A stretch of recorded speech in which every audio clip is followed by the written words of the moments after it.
All right, folks, it's crunch time. The countdown is officially on and the clock is ticking faster than you think. If you're planning to fly anywhere in the US after May 7th, 2025, you better listen up, because this could be the difference between making your flight or missing it entirely. That's the official deadline to get your real ID. And it's not just a suggestion, it's a requirement. So what's a real ID exactly? Let's break it down. It's a state-issued driver's license or ID card that meets federal security standards set by the Department of Homeland Security. And you'll know you've got one if there's a little star stamped in the upper right corner. It's small, but it means a lot.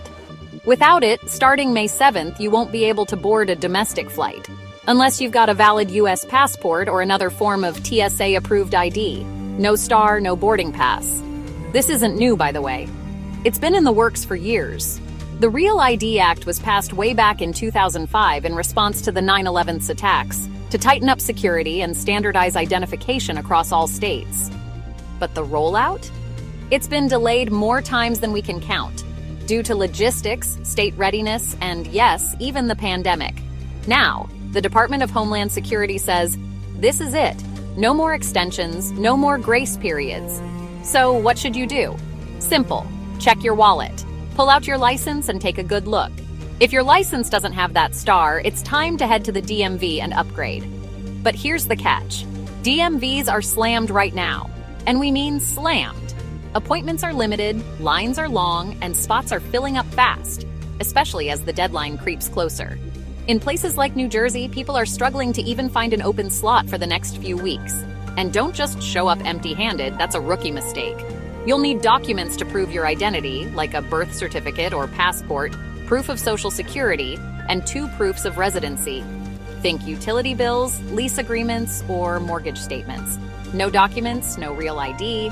Each state has its own checklist, so hit up your local DMV's website before you go.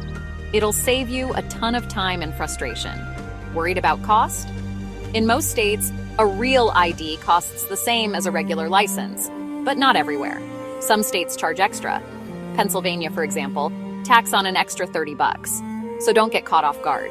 Again, check your state's site to avoid any surprises. A few minutes of research can save you hours of hassle. Now, if you don't get your real ID in time, don't panic. You're not grounded yet. You can still fly domestically, as long as you bring a valid US passport or another TSA-approved ID. But let's be honest, that's not always the most convenient grab-and-go option when you're rushing to the airport. Bottom line, May 7th is coming fast. And it's not going to wait for anyone.